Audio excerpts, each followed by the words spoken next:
Hi friends, it's Saturday morning and we are going to start the Lemonade War by Jacqueline Davies.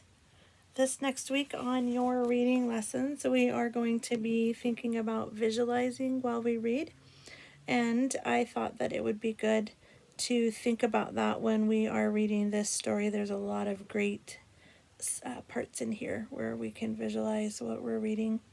So we will start chapter 1 today. Chapter 1 is called Slump. Slump, a drop in the activity of a business or the economy.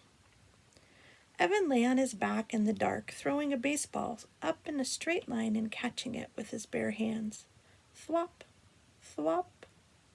The ball made a satisfying sound as it slapped his palm.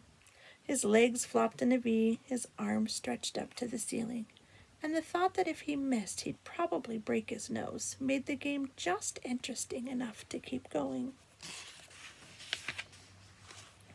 On the floor above he heard footsteps, his mother's, and then a long, loud, scraping, groaning sound. He stopped throwing the ball to listen. His mom was dragging something heavy across the kitchen floor. Probably the broken air conditioner. A week ago, right at the beginning of the heat wave, the air conditioner in his mother's attic office had broken. The man from Sears had installed a brand new one, but left the old one sitting right in the middle of the kitchen floor. The Trescas had been walking around it all week. I can picture that. Air conditioner sitting in the middle of the kitchen floor, having to walk around it. Can you picture that? Scrape! Evan stood up. His mom was strong, but this was a two-person job. Hopefully she wouldn't ask him why he was hiding in the dark basement, and hopefully Jessie wouldn't be in the kitchen at all. He'd been avoiding her for 2 days now, and it was getting harder by the minute. The house just wasn't that big. Evan had his hand on the railing when the scraping noise stopped. He heard footsteps fading to silence. She'd given up. Probably the heat, he thought. It was that kind of weather, giving up kind of weather. He went back to lying on the floor. Thwop, thwop. Then he heard the basement door open. Pshh. Evan caught the ball and froze. Evan? Jessie's voice sounded echoey in the darkness. Evan, is that you? Are you down there? Evan held his breath. He lay completely still. The only thing that moved was the pins and needles prickling his fingers. Ooh, I've had pins and needles before. Have you ever had pins and needles? I think I've got them in my feet the most. Like if you sit on your foot the wrong way for a long time and get pins and needles. Yeah, I can almost feel that when he said that pins and needles were prickling his fingers. He heard the door start to close. Long breath out. But then it stopped and opened again. Footsteps on the carpet stairs. A black outline of Jessie standing on the bottom step, with daylight squirting all around her. Evan didn't move a muscle. Evan, is that you? Jessie took one short step into the basement. Is that? She inched her way towards him, then kicked him with her bare foot. Hey, watch it, would ya? Said Evan, swatting her leg.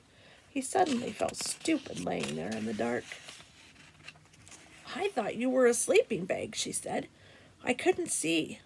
What are you doing down here? How come the lights are off? It's too hot with the lights on, he said. He talked in a flat voice, trying to sound like the most boring person on the whole planet. If he kept it up, Jessie might just leave him alone. Mom's back in her office, Jessie said, lying on the couch. Working. She groaned as she said the word. Evan didn't say anything. He went back to throwing the ball, straight up, straight down. Maybe silence would get Jessie to leave. He was starting to feel words piling up inside of him, crowding his lungs, forcing out all of the air. It was like having a chest full of bats beating their wings, fighting to get out. She tried to move the air conditioner, but it's too heavy, said Jessie. Evan tightened his lips. Go away, he thought. Go away before I say something mean. It's gonna be hot All week, Jessie continued. In the 90s, all the way up till Labor Day. Thwop, thwop. So what do you want to do? Jessie asked. Scream, thought Evan. Jessie never got it when you were giving her the big freeze. She just went right on acting as if everything were great. It made it really hard to tell her to bug off without telling her to bug off. Whenever Evan did that, he felt bad. So, what do you want to do? Jessie asked again, nudging him with her foot this time. It was a direct question. Evan had to answer it or explain why he couldn't. And he couldn't get into that. It was too complicated, too hurtful. Huh? So what do you want to do? She asked for a third time. Doing it, said Evan. Nah, come on, for real. For real, he said. We could ride our bikes to the 7-Eleven, she said. No money, he said. You just got $10 from Grandma for your birthday. Spent it, Evan said. On what? Stuff, Evan said. Well, Jessie's voice dribbled down to nothing. Evan stopped throwing the ball and looked at her. What? Jessie pulled her legs tight to her chest. Nothing, she said. Right, said Evan. He knew that Jessie had money. Jessie always had money squirreled away in her lockbox. But that didn't mean she was going to share it. Evan went back to throwing the baseball. He felt his tiny flame of anger shoot up and lick his face. Thwop, thwop. We could build a fort in the woods, said Jessie. Too hot. We could play Stratago. Too boring. We could build a track and race marbles. Too stupid. A thin spiderweb of sweat draped itself over his forehead, spreading into his hair. With every throw, he told himself, it's not her fault. But he could feel his anger growing. He started popping his elbow to put a little more juice on the ball. It was flying a good 4 feet into the air every time. Straight up, straight down. Pop, thwop, pop, thwop.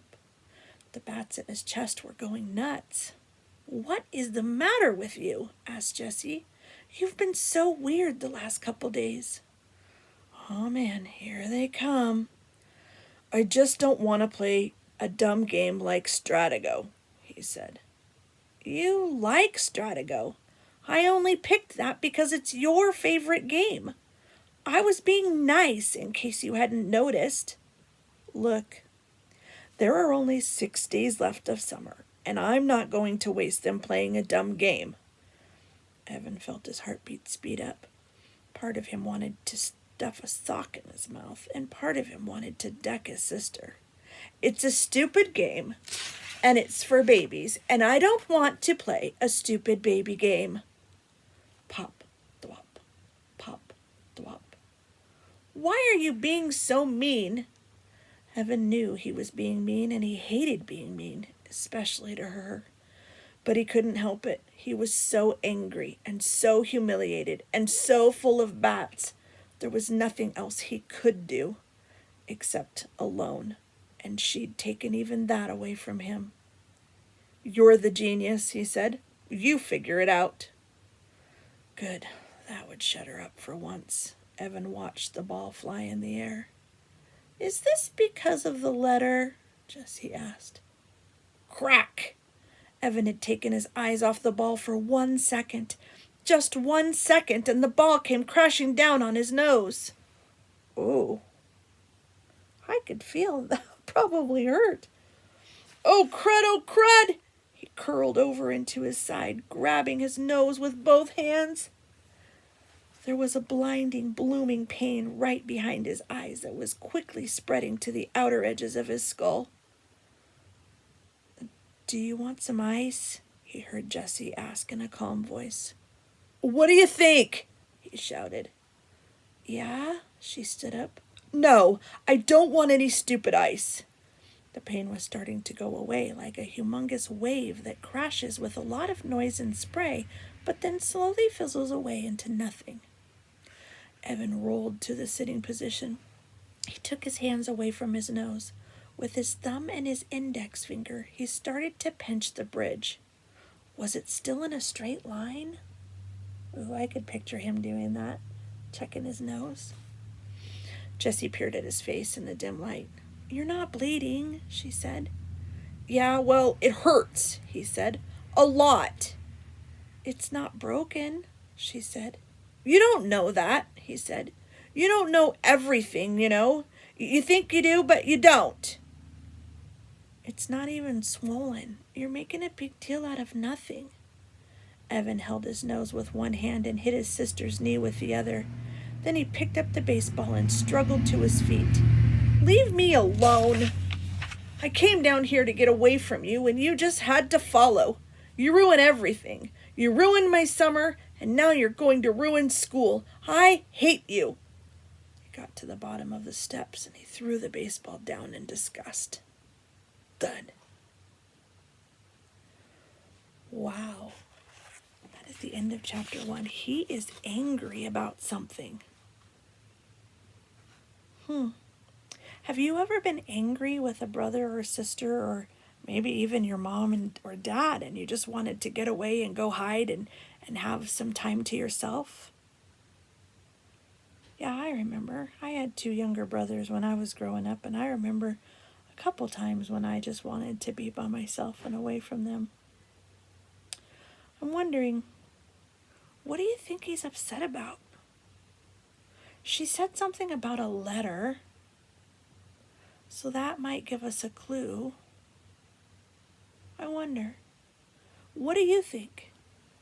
Why don't you take a piece of paper and write down what you think, and then we will read chapter 2 tomorrow and see if it gives us any more clues or maybe the answer to why he is so upset with his sister.